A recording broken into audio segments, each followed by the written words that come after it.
مسیح میں آپ سب لوگوں کی سلامتی ہو۔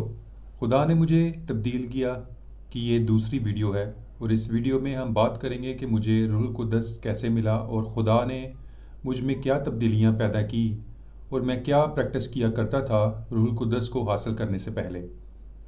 میرا نام کاشف پال ہے اور آپ دیکھ رہے ہیں تھرسٹی فار گاڈ چرچ کا یوٹیوب اور فیس بک چینل۔ روح القدس ایک ایسی مافوق الفطرت قوت اور طاقت ہے جس کو ہم اپنی انسانی عقل سے سمجھ نہیں پاتے، اور جیسے آپ میں سے بہت سارے یہ بھی جانتے ہوں گے کہ روح القدس ہر ایک کو مختلف قسم کی نعمتوں سے نوازتا ہے۔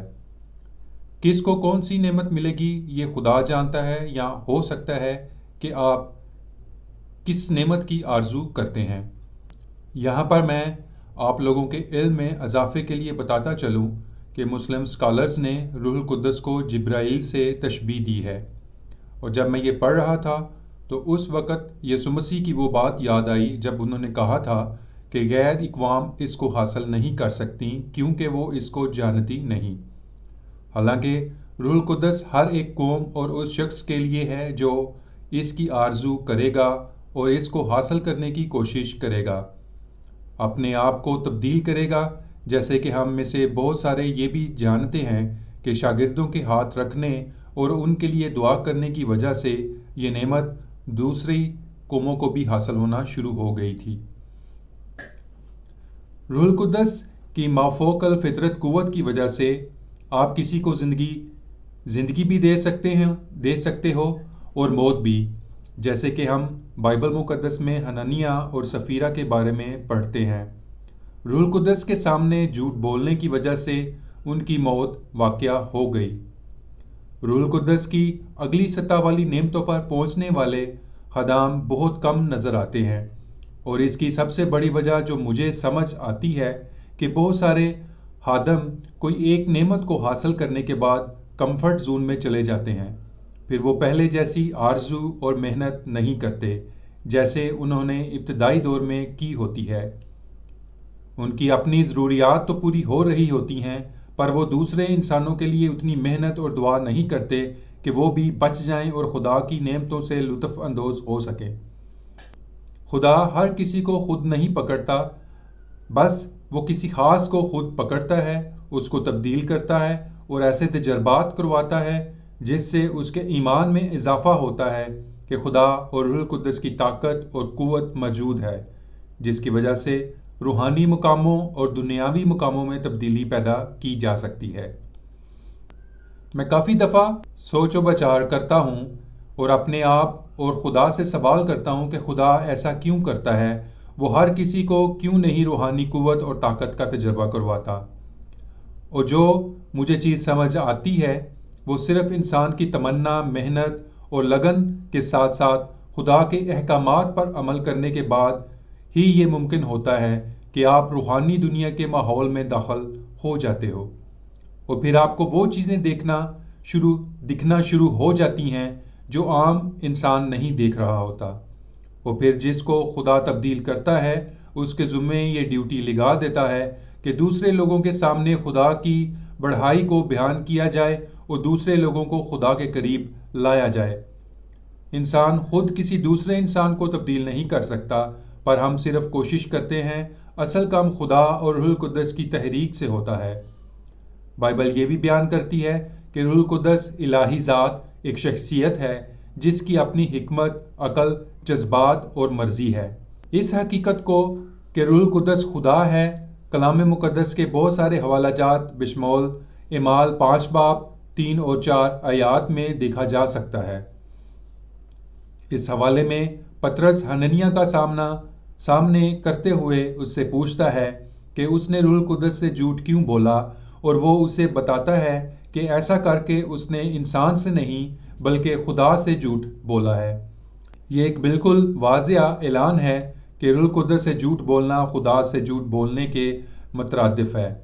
مثال کے طور پر 139 زبور کی 7-8 آیات میں دیکھا جا سکتا ہے کہ روح القدس ہر جگہ موجود یعنی حاضر و ناظر ہے، جس میں کچھ یوں لکھا ہے: میں تیری روح سے بچ کر کہاں جاؤں یا تیری حضوری سے کدھر بھاگوں؟ اگر آسمان پر چڑھ جاؤں تو تو وہاں ہے، اگر میں پاتال میں بسر بچاؤں تو دیکھ تو وہاں بھی ہے۔ پھر پہلا کرنتھیوں 2 باب 11-12 آیات میں ہم روح القدس کے علیم کل یعنی سب کچھ جاننے والی خصوصیات کا مشاہدہ کرتے ہیں، کیونکہ انسانوں میں سے کون کسی انسان کی باتیں جانتا ہے سوا انسان کی اپنی روح کے جو اس میں ہے۔ اسی طرح خدا کے روح کے سوا کوئی خدا کی باتیں نہیں جانتا۔ مجھے ایسے لوگوں سے بھی ملنے کا اتفاق ہوا جن کے الفاظ تھے کہ روح القدس کی نعمتیں آج کے دور کے لیے نہیں ہیں، وہ شاگردوں کے وقت ہی تھیں، لیکن آج میں آپ لوگوں کے ساتھ اپنی پریکٹس جو میں ابتدائی دور میں کیا کرتا تھا وہ آپ کے ساتھ شیئر کروں گا، تاکہ آپ لوگ بھی برکت کو حاصل کریں اور خدا آپ کے لیے ممکن کرے آپ اس روحانی نعمت سے لطف حاصل کر سکیں۔ سب سے پہلے اس بات کا اقرار یا خواہش ہے کہ آپ خدا اور روحانی دنیا کو دیکھنا اور اس کی قدرت کا تجربہ حاصل کرنا چاہتے ہیں۔ مجھے یاد ہے جب میں 10 یا 12 سال کا تھا، ہمارے مقامی چرچ میں خدا کے خادم عبادت کے لیے آئے۔ عبادت کے آخر میں انہوں نے کہا، کون خدا کے لیے کام کرنا چاہتا ہے؟ میں نے مذاق میں اور بغیر سوچے سمجھے ہاتھ اٹھا دیا اور انہوں نے کہا، اسٹیج کے پاس آ جاؤ۔ میں ہنستا ہوا ان کے پاس آیا اور انہوں نے میرے پہ ہاتھ رکھ کر دعا کی کہ خدا مجھے اپنے کام کے لیے استعمال کرے، آمین۔ یہ ایک چھوٹی سی دعا تھی جو انہوں نے کی اور میں ہنستا پھلانگتا ہوا واپس جا کر بیٹھ گیا۔ اس وقت اس بات کا اندازہ نہیں ہوا کہ میں نے کیا مانگا ہے اور اس دعا کا اثر اور مطلب کیا ہے۔ اور آج میں آپ لوگوں کو کہتا ہوں کہ کون خدا کے لیے کام کرنا چاہتا ہے؟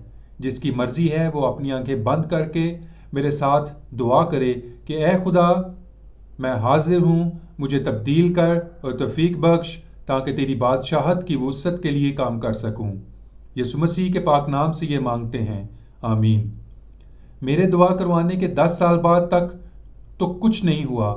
میری زندگی عام لوگوں کی طرح ہی گزر رہی تھی اور مجھے یاد بھی نہیں تھا کہ میں نے کبھی دعا بھی کروائی تھی۔ اور جب میں 20 سال کا ہوا تو حالات تبدیل ہونا شروع ہوئے۔ سب سے پہلے میرے ایک دوست کے باپ کے ذریعے خدا نے کلام کیا۔ ان کے الفاظ سے، کاشف کیا تم نے بائبل مقدس کو پڑھا ہے؟ اور آج میں وہ وقت سوچتا ہوں تو حیران ہوتا ہوں، کیونکہ وہ مسلمان تھے اور ان کی اپنی زندگی میں کوئی اتنی مذہبی نہیں تھی۔ ہمارے درمیان کبھی مذہب کی بات نہیں ہوئی تھی۔ 3 یا 2 دفعہ خدا نے مختلف وقت میں مختلف لوگوں کے ذریعے پھر آواز دی، اور سب کے الفاظ تقریباً یہ ہی تھے کہ آپ بائبل پڑھتے ہو؟ اور میں اپنی مستی میں مگن تھا اور نہ اس وقت سمجھ تھی کہ خدا بھی آواز دیتا ہے۔ میں بھول گیا تھا کہ 10 سال پہلے کسی خدا کے خادم نے میرے لیے دعا کی تھی کہ خدا کے لیے کام کرنا ہے، اور جب خدا نے تیسری دفعہ آواز دی تو وہ بڑی سخت تھی۔ میرا روحانی سکون برباد ہوا، میرے اندر تبدیلی آئی، اور یہ آواز بھی میرے کالج کے دوست اور ٹیچر کو استعمال کر کے خدا نے دی۔ اس کیفیت کو میں الفاظ میں بیان نہیں کر سکتا۔ کچھ عجیب چیزیں میں محسوس کرنا شروع ہو گیا تھا۔ ہمارا کالج کا دور بڑا خوبصورت تھا۔ ہم سب دوست مل کر خوب مستی کرتے، کالج انتظامیہ کو تنگ کرتے، کرکٹ کھیلتے، لڑکیوں کو تنگ کرنے کا کوئی موقع ہاتھ سے جانے نہ دیتے۔ لیکن خدا کا ہاتھ اب مجھ پر سخت ہونا شروع ہو گیا تھا۔ شاید میں پیار سے خدا کی آواز کو سن رہی رہا تھا۔ مختلف سوالات اب خود ہی سے میرے اندر جنم لے رہے تھے۔ اب میرے دوست مجھ سے سوالات کرنے شروع ہو گئے۔ ہمارا ماحول تبدیل ہونا شروع ہو گیا۔ حالانکہ میرا ایک بھی دوست کٹر قسم کا مسلمان نہیں تھا، وہ تو کبھی نماز بھی نہیں پڑھتے تھے۔ وہ سوال کرتے، میں گھر آ کر بائبل پڑھتا اور اس کا جواب تلاش کرنے کی کوشش کرتا۔ اس طرح 6 ماہ میں بائبل مقدس کو مکمل پڑھ لیا، اور دوبارہ سے روحانی سکون، تسلی اور ایمان کی نعمت آنے میں 5 سے 8 سال کا وقت لگا۔ جو کام آرام اور محبت سے نہ کیا، وہ کام خدا نے سخت طریقے سے کروایا، میرا سکون چھین کر۔ وہ جذبات، روحانی حالت، خیالات کو میں الفاظ میں بیان نہیں کر سکتا۔ دنیوی حالات سے ہر چیز مختلف تھی۔ مجھے ڈر لگتا تھا کسی کو دھوکہ دینے میں، کوئی غلط کام کرنے میں کسی کو نقصان نہیں پہنچا سکتا تھا، اور میں اس کی خود سے بھی کوشش کرنا شروع ہو گیا کہ کوئی غلط کام نہیں کرنا۔ کیونکہ اب مجھے اندازہ ہو گیا تھا کہ جب بھی کوئی خدا کے احکامات کے خلاف کام یا بات کرتا ہوں تو روحانی سکون برباد ہوتا ہے۔ خدا کرے خدا کا ہاتھ کبھی آپ لوگوں پر سخت نہ ہو، اس میں بڑی روحانی تکلیف ہے۔ جب آپ کو خدا آواز دے تو آپ اس کو سمجھ سکیں اور خدا کے کلام کے احکامات پر عمل کر سکیں، اس کی بادشاہت کی وسعت کے لیے محبت اور محنت سے کام کر سکیں۔ آپ کے لیے روٹی، پیسہ، عیش و آرام مہیا کیا جائے گا، آپ کو محنت نہیں کرنی پڑے گی اس کے لیے۔ جب غیر زبان کی نعمت ملی، اس وقت مجھے صاف محسوس ہوا کہ میری زبان کی نچلی طرف کسی نے چھوا ہے، اور ایک دم سے میں روحانی زبان روح القدس کی زبان میں دعا کرنا شروع ہو گیا تھا۔ وہ لمحہ بھی بڑا زبردست تھا۔ پھر اگلے 10 سال لگے خدا کے کلام کو مزید سمجھنے اور مختلف دوسری کتب ہسٹری کے بارے میں علم حاصل کرنے میں۔ خدا بہت مختلف طریقے سے کام کرتا ہے۔ وہ لوگوں کو ان کی آزاد مرضی پر چلنے دیتا ہے، اور جن کو تبدیل کرتا ہے پھر ان کی ڈیوٹی لگا دیتا ہے کہ لوگوں کو خدا کے احکامات اور اس کی فضیلت کے بارے میں بار بار یاد دہانی کرواتے رہیں۔ ابلیس مکمل خدا کی طرح کام کرنے کی کوشش کرتا ہے۔ آپ لوگوں کو اندازہ بھی نہیں ہوگا کہ یہ خدا کی طرف سے ہے یا کہ ابلیس کی طرف سے۔ جب آپ خدا کی حضوری میں ہوں گے تو اس وقت پتہ چلے گا، اور آپ کو اندازہ بھی ہونا شروع ہو جائے گا۔ روح القدس کی نعمتیں ہر ایک شخص کے لیے ہیں، اور میری دعا ہے کہ آپ جو بھی سن رہے ہیں خدا آپ کو اس کا تجربہ پریکٹیکلی طور پر کروائے۔ اس میں مزہ ہے، سکون ہے، فتح ہے، اور اس کے ساتھ ساتھ خدا آپ کو تمام قوموں سے محبت کرنا سکھا دیتا ہے۔ لالچ ختم ہو جاتی ہے، دنیا اور دنیا داری سے محبت کم ہو جانے کے ساتھ ساتھ آپ روحانی زندگی کا اس جہان میں تجربہ کرتے ہو۔ جن چیزوں سے آپ کو سکون اور آسائش ملے گی وہ چیزیں وجود میں آنا شروع ہو جائیں گی۔ یاد رکھیں، جو آسائش اور پھل خدا کی طرف سے آتا ہے اس میں تکلیف یا مصیبت شامل نہیں ہوتی، اور جو ترقی ابلیس کی طرف سے ہوگی اس میں کوئی نہ کوئی مصیبت یا تکلیف ہوگی جو آنے والے وقت میں ظاہر ہوتی ہے۔ یہ میرا تجربہ اور آبزرویشن ہے۔ خدا آپ لوگوں کو برکت دے اور آپ کی تمام ضروریات کو خدا اپنے الہی خزانے سے پورا کرے۔ خدا پاکستان اور پاکستان کی انتظامیہ کو برکت دے اور سمجھ اور عقل سے فیصلے کرنے کی توفیق بخشے۔ آمین۔